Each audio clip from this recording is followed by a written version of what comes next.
لو راسك وزنها في الطبيعي 5 كيلو، امتى يبقى وزنها أكتر من 25 كيلو؟ ممكن توصل ل27 وال30 كيلو في أوقات. يا ترى إيه السبب؟ ده اللي هنتكلم عنه النهاردة، موضوع التكستنيك أو الرقبة التكنولوجية. كلنا متعودين نمسك الموبايل بطريقة غلط، وللأسف الراس طول ما هي في الوضع التشريحي السليم بتاعها بيبقى وزنها الطبيعي 5 كيلو، ولكن لما بنميل الراس لقدام عشان واحنا ماسكين الموبايل وقاعدين عليه، نلاقي وزن الراس ممكن يوصل ل27 كيلو، لأن تخطط فكرة إن هي محطوطة في وضع طبيعي، وبالتالي الجاذبية بقت بتشدها لتحت أكتر من الطبيعي، زودت الوزن على العضلات اللي شايلاها اللي هي عضلات الرقبة. أعراض الموضوع ده إيه؟ الرقبة التكنولوجية أو التكستنيك. ممكن يجي لنا وجع في الرقبة، ممكن يجي تنميل على الأكتاف بسيط، أو تنميل ماسك فروة الراس من أول الرقبة لحد العين. ممكن تقل في العين نفسها، صداع يمسك آخر الراس لغاية العين، تحس إن في غشاوة كده موجودة على العين اللي هو بيسموها الصداع النصفي، ولكن هو في الحقيقة صداع عنقي بسبب تشنج عضلات الرقبة.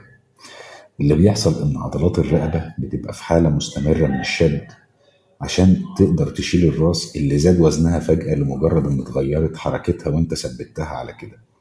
يعني إيه ثبتها على كده؟ أنا طول ما أنا ماسك الموبايل راسي بتتحرك لقدام، الحركة الأمامية دي بتخلي العضلات تفضل متشنجة وشادة نفسها عشان تقدر تشيل الجمجمة. فلما الحركة دي تفضل تطول في الوقت وانت ماسك الموبايل وتفضل تكررها يوميا، بل بالعكس بقت خلاص جزء من اللايف ستايل بتاعك او حياتك بصفة عامة، فالعضلات ما بتقدرش تستحمل انها تفضل شادة نفسها عشان تشيل الجمجمة لفترات طويلة، فبيبدأ يظهر الشد العضلي ويظهر الوجع منه. بل كمان ان احنا لما بيجي الشد ده بيفضل مستمر، ممكن الفقرات العنقية نفسها يحصل فيها إزاحة جزئية أو إزاحة نسبية، اللي هي subluxation vertebral subluxation. الإزاحة النسبية ديت المفروض إن الحركة بتاعت رينج المفاصل بتاعت أي فقرة بتبقى محدودة بدرجة معينة، ولكن مرتبطة بإن وضع الزيرو بتاعها، الوضع الروتيني والثابت بتاعها اللي هي الوضع الطبيعي. لذلك ممكن تكون أنت زرت طبيب قبل كده وعملت أشعة على الفقرات العنقية، ولقيت إن الفقرات العنقية قال لك والله ده احنا بقى في شد عضلي مزمن. ليه؟ لأن الكيرف الطبيعي بتاع الفقرات العنقية ده خسرناه، ولما خسرناه بقت الفقرات مفرودة، اتفردت، ما بقاش في كيرف، رغم إن ربنا طبيعي خلق لها كيرف. لازم تعمل لها تأهيل. العلاج الطبيعي هنا بيتعامل مع كل فقرة على حدة، كل فقرة بتتعامل بيها على حدة. الفقرات اللي حصل فيها الإزاحة دي للأسف كل فقرة بيبقى مثلا جنبها جزء مثلا مفرغ معين بطريقة معينة يخرج منه جدر عصب، جدر العصب ده ما ينفعش يبقى مضغوط عليه، ما ينفعش المخرج بتاع جذور الأعصاب اللي طالعة من الفقرات العنقية دي يبقى مضغوط عليها. لازم كل جذر عصب يبقى خارج بطريقة مرتاحة جدا، مفيش أي ضغط عليه، بحيث ان العصب ده وهو خارج يطلع الكهرباء بتاعته او ينقل النبض او الاشارات العصبيه مرتاح، ما يبقاش فيه مشاكل.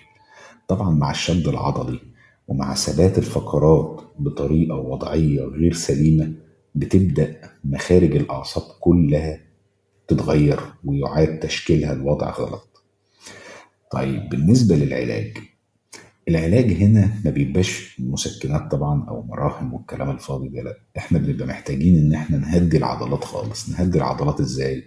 ممكن نلبس رقبة، نلبس رقبة صلبة. الرقبة دي بتساعدنا ان احنا نخلي العضلات ما تشتغلش قدر المستطاع. هي طبعا العضلات بتشتغل، يمكن الرقبة الوحيدة اللي ممكن تخلي العضلات مش تشتغل منظرها بشع اسمها هالو، ولكن احنا بنبدأ برقبة صلبة او رقبة اسفنجية. الرقبة الصلبة هي طبعا اللي افيد، بتعمل محدودية شوية في الحركة، فبتلفت نظرك دايما ان وانت بتتحرك لا حاول ما تحملش على العضلات، وهي بتحجمك شوية في الحركة. العضلات دي لمدة مثلا اسبوع والعضلات بتبدأ تهدى، اتفقنا؟ ممكن يحصل لها راحة شوية، بناخد علاجات زي مضادات التهابات الأعصاب لو في تنميل، ممكن ناخد باسط عضلات، ممكن يهدي معانا الامور شويه، ولكن مش دايما ومش شرط، لان احنا كلايف ستايل لو ده في مراحل كده بيبقى فيها العضلات متشنجه بطريقه عنيفه، للاسف باسط العضلات ما بيقدرش يتعامل معاها. تمام. رقم ثلاثة التأهيل. التأهيل بالنسبة للنقطة دي بالذات بنبقى محتاجين تقويم للعمود الفقري. تقويم يعني ايه؟ ان لو مثلا فقرة حصل فيها ازاحة نسبية، اتحركت شوية من مكانها او خرجت بره الاطار الطبيعي بتاع الكيرف اللي ربنا خلقه، فانت بتبقى محتاج ان كل فقرة تبقى ماشية في تناسق وتناغم مع الفقرة اللي تحت منها واللي فوق منها. طب ليه؟ ما بين كل فقرة والتانية بيبقى فيه مخرج عصب يمين وشمال. مخرج العصب ده لو مش مرتاح نبدأ احنا نشتكي بتنميل وحرقان وخلافه، ايا ما يكون العرض اللي هيجي من ورا التهاب الاعصاب. اتفقنا؟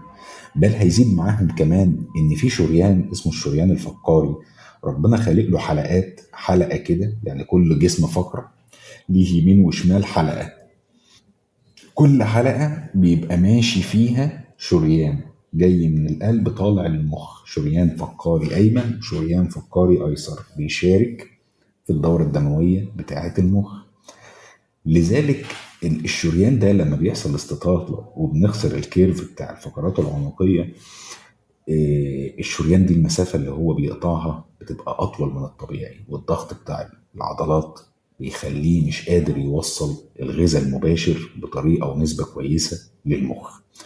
ده بيدخلنا في الصداع اللي بيجي لنا، سواء صداع نصفي أو صداع عنقي. تمام. التأهيل بيبقى محتاج إن كل فقرة، لو أنت مركز في الأشعة، بيبقى محتاج إن كل فقرة تبقى موجودة مرتاحة على اللي تحت منها واللي فوق منها، ما يبقاش في فقرة بتضغط على اللي تحتها. طيب ده بيتحقق ازاي؟ لو لقيت مثلا فقرة بتضغط على اللي تحتها، مش بس على ناحية الغضروف اللي هو الجزء الأمامي، لا، ممكن يبقى جزء خلفي، أو ممكن يكون نتوء جانبي، أو ممكن يكون نتوء خلفي. تمام. ده بيبقى عن طريق التأهيل بتاعه، بيبقى عن طريق جهاز اسمه الاكتيفيتور. تمام. الجهاز ده بيعمل ايه؟ بيعمل نبضات، النبضات دي وكأنك انت بتطرقع رقبتك. تمام. بتجيب رينج الحركة بتاعت الرقبة كلها للآخر، وبعد كده تعمل الطرقعة، ولكن الطرقعة في مناطق حساسة زي الرقبة للأسف مش مضمونة، والمتمرس بتاعها لو مش واثق في اللي هو بيعمله وعارف ان اللي تحت ايده ده مريض مش واحد سليم، ممكن يأذيه. وللأسف شفنا حالات بتوصل للشلل، الشلل الرباعي. الجهاز بيرجع الفقرة للرينج الحركة الطبيعي، وفي نفس الوقت في المكان الطبيعي. تمام. النبضة دي بتبقى سريعة جدا ودقيقة جدا، سرعتها بتبقى مكسب عظيم، لأن العضلات بتبقى ما بتلحقش تنتبه فتعمل شد عضلي من جديد. يعني سرعة النبضة ما بتلحقش العضلة تعمل لها رد فعل، ولكن النبضة المخ بيحس بيها فبيعمل تقويم وانتباه عصبي. التقويم الميكانيكي بيجي من ناحية الزاوية والاتجاه اللي انت بتوجه بيه الاكتيفيتور تجاه الفقرة. ورقم اتنين، ان بالنسبة لحاجة زي التنبيه العصبي، ان المخ بينتبه للنبضة اللي هنا فبيتعامل معاها بمجسات عصبية جديدة لتحفيز دورة دموية، بينتبه للمشكلة اللي هنا اللي احنا بنأهلها. ولكن لازم يتم بحكمة، يعني ما ينفعش اتجاه غلط، ما ينفعش زاوية غلط، ما ينفعش قوة غلط. الفكرة في الاكتيفيتور ان هو ما بيعتمدش على القوة على قد ما بيعتمد على السرعة، سرعة النبضة. السرعة بتاعت النبضة دي هي أهم حاجة في الجهاز، وعشان كده الجهاز ناجح جدا في إن هو يتعامل مع المشكلة دي. اتفقنا؟ بعض المراكز ممكن تضيف حاجات تريح العضلات بتاعت الرقبة، زي أجهزة السونار الألتراساوند العلاجي، ممكن أجهزة الحرارة، ممكن أجهزة تانية زي الكهرباء لتنشيط الدورة الدموية وسرعة تعافي العضلات وإعادة تعليم العضلات للحركة الطبيعية بتاعتها. ولكن أنا بفضل أكتر حاجة يعني الأكتيفيتور، بس يتعمل بإيه؟ بدقة. أتمنى لحضراتكم السلامة. دمتم آمنين وفي رعاية الله.